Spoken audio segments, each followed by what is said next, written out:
Hello, my name's Dr. Anthony Artino. I go by Tony, and I'm going to be your instructor for MED-550, Theory to Practice in Health Professions Education, Learning Theories 1. What I wanted to do today was walk you around Sakai, which is the website we're going to be using for the course. Many of you are probably familiar with Sakai, but I just want to make sure you know where to find everything because I've set Sakai up a little different than some sites you may have seen in the past. So when you log into Sakai, first you'll see this sort of splash page. It's got the course name, a short description, some overarching goals for the course, and some information about me. If you want to learn more about me, you can click on my personal blog or my faculty webpage. On the right side here is where the announcements will show up. So when you log in, if there's a new announcement, it'll be listed here. Also, whenever I send out an announcement, and I'll use these anytime we make changes to the course or I want to remind you of something that's due, I'll select the button to email you as well, so you'll actually get the announcement in an email. But all those will be archived here. So take some time when you first log in to just look around the site. It's pretty easy to navigate. The first thing you're going to want to do is go to the syllabus. And so if you hit syllabus, the most up-to-date syllabus is included right here. It's a PDF file. You just click on it, it opens up. Spend 20 minutes or so looking through the syllabus, because everything we're going to be doing in the course is detailed here, as far as the assignments, the readings, and more details about the assignments, and then a specific course calendar is also here. So definitely spend some time looking through the syllabus. Most of your questions will be answered here. And if I ever make updates to it, I'll add the updated syllabus here and I'll put the new date. The course is organized by modules, and we're in the pre-fall, so we have essentially it's really only 6 weeks, 6 and a few days. So it's about half the amount of time that we would have in a normal quarter. So it's very compressed, which makes what we're doing in this course somewhat painful, because we have to crunch everything into 6 to 7 weeks. So each of these the modules are really associated with weeks. So module 1 is our first week, but the modules really run a week and a half. They go from Monday to the next Wednesday. So you click on the module. First thing you're going to see is the title of the module and all the things that you need to be doing during that week and a half period. You'll have links to all the readings for that module, except for the Ormrod. So you see this Ormrod Chapter 1, that's our primary text. You'll need to actually purchase that text on Amazon or wherever you like to shop online. And so I list those readings for Ormrod, but I don't include any links because you'll have those in your textbook. The Bransford text you can actually get for free online, and so I'll have links to those, like right here. If you click on Bransford Chapter 1, it takes you right there. Now, if you don't like reading online, a lot of people don't, you can print this. I think you can also save it as a PDF. Also, within each module, you'll have links to the discussion boards, and this is the first module, so I have a whole section on hints. So these are hints for you all on how to effectively work through the discussion boards. So take a close look at this, and I have another link here to some characteristics of good and bad posts. Then I have links to the actual discussion boards for the module. So for module 1, there's several discussion boards. The first is the personal introductions, and a lot of you have already gone on here and made your introductions. Here they are here, and you can expand this. I find it easier to look at the discussion boards in an expanded mode. You can see initial posts and people's responses to that. So for example, here's a post by me and a response by Catherine, an initial post by Brenton and a response by me. And you can go back to the lesson. And then for module 1, we also have the first graded discussion, so you click on that. And for all these discussion boards, at the very top will be the instructions.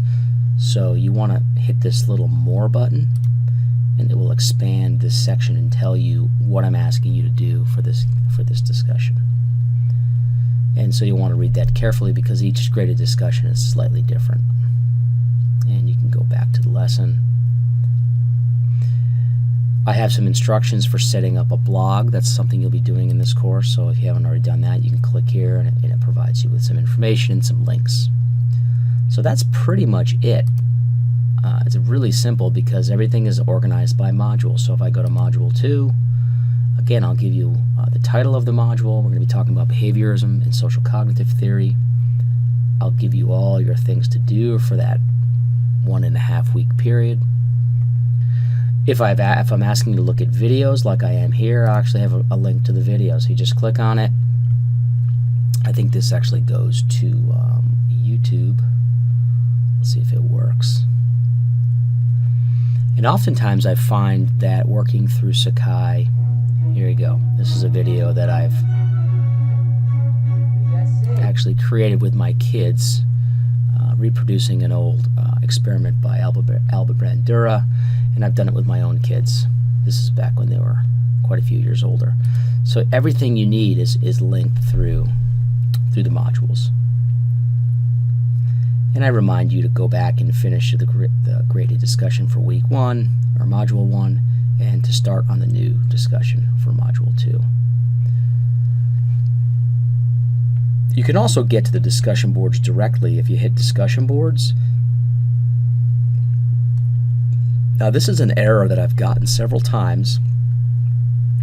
I've talked to the folks at Sakai and they claim that I shouldn't be getting this. And so if you ever get this, sometimes it's just a matter of clicking it again and it goes away. They haven't been able to reproduce this error, but it's one that I've gotten several times. So if this ever happens, instead of going directly to the discussion board, go back to the module and click to the discussion board from here. And generally that will take you there. And then if you want to back up and see all of the discussion boards, instead of clicking here, you can actually click on this forums button.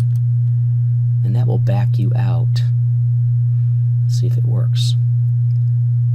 To all the modules, all the discussion board. So when I click discussion boards, this is what I was expecting to see. It shows me all the modules, module 1, 2, 3. This is everything for the entire course as far as discussion boards. We also have a discussion board that's dedicated to questions. So if you have a question that's relevant to everyone in the course, it's a question that you have and you think your fellow students might also have, just go ahead and post that question here. This is one of the first places I will check when I come on Sakai, and then I can answer your question. And that way everyone can see the answer. If you've got a more personal question or something that's specific to you, you can just send me an email. Let's try this discussion board button again and see if it works. Well, it's bringing me back to here. So if I want to back out, I just click on forums. And that will show me all of the discussions. One thing I wanted to mention is sometimes, believe it or not, working in Sakai is slower when you're on campus. And so sometimes I find it faster to navigate and do my work from home. So that's something to keep in mind. There's also a tab here, a menu item for assignments. So there will be direct links to the assignments within a given module. For example, module 5. Actually, I think module 7, there's an assignment due. Right here. Personal philosophy of learning and instruction. You can click from within the module and it'll take you to the assignment, or you can also get there by clicking assignments. And it takes you back to that same area.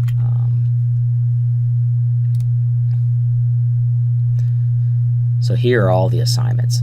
There's the personal philosophy of learning and instruction. You're going to be writing, I believe it's 3 blogs. Double check on the syllabus. I have a place mark for each module, 2 through 6. You're not going to be doing theory to practice blogs for all those modules. You'll be picking and choosing, but I have a placeholder for each. If you click on the other resources menu item, I have a bunch of articles. Mostly these are going to be PDFs. I could also put videos in here, but these are just interesting articles that maybe I want to reference in the context of a discussion board activity, or they're just classic articles that I think are worth reading. You don't have to read these are just here for your reference. And I'll continue to build this library as we go. You can also email me using the mail tool, or I find it usually it's just easier to use your Gmail. If you go to the grade book, this is going to look a little bit different on your end. I see everyone listed, and I see all the different assignments. In your view, it'll look quite a bit differently. Roster, you'll just see a list of the people in the course. There are several additional people in the course that are not students. For example, Lara Varpio and Steve Durning both have access to the course, so they can come in and out as they please. Elizabeth Darby's our administrator, so she can get in there if I need her to. Holly Meyer is somebody who I wanted to mention. She's one of our part-time faculty members, and she's going to be helping out in the course. So in the context of a discussion board activity, you might see Holly in there asking questions or answering questions or providing her input.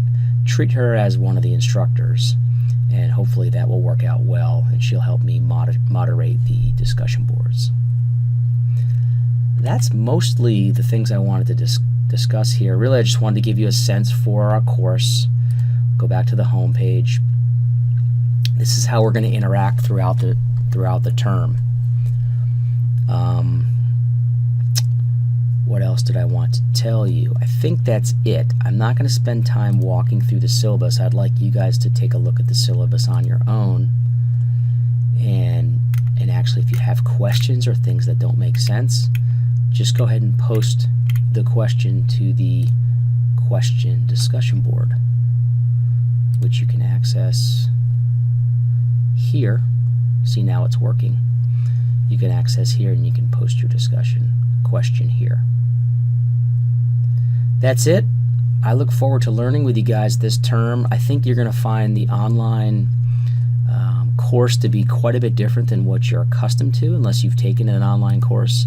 This is a fully online asynchronous course. We have no face-to-face meetings. There are pros and cons to that, and I think you'll realize those as we go along. The primary pro is that you can do this from any place. You can do this from your home at night, in your pajamas. You can do it while you're here on campus. The con is that it's kind of always there. There are always discussion boards to get involved in. Everything is text-based. I mean, we have some videos, but primarily the way we're interacting is through writing. So that can be challenging and can take extra time. It's very much the type of setup where you need to be self-moderated, self-regulated, and self-motivated. I'm not going to be here telling you what to do each day and each week. You're going to be responsible for going into the modules, figuring out what you need to do for that week, sending me questions if you have them, and doing the readings. There's quite a bit of reading. Again, we have a 14-week course that we've shrunk down into just under 7 weeks. And so yes, there's a fair amount of reading, but you really need to do that reading in order to function effectively in the discussion boards. And I guess that's the thing I'll end with is, take a look at the hints, the discussion board hints for how these should work. I want to hear about your experiences as an instructor, as a learner, as a course designer, but that's not all I want to hear about. I also want, I want, in my experience, X, Y, and Z. That's important, but that's not the only thing we want to talk about in this course. We want to back up our claims, things that we believe with, well, what does the literature say? What does theory say? What does the research say about how people think and learn? And so our readings are going to be the primary place to find that. You'll also find some other resources here, as I mentioned, but you've got Google Scholar, you've got the LRC, you've got tons and tons of resources. So if you say, I think that motivation is more important than cognitive factors when it comes to learning, if you're going to make a statement like that, you should try to back it up with, okay, says who? Says you, or says research from Richard Mayer and Associates? So that's the kind of thinking and writing we want to try to accomplish in this course. Again, if you have questions, never hesitate to reach out to me. I'm very responsive by email, And if you want to call me or stop in my office, I'm in A2008, always willing to talk. Thanks again, and good luck in the course.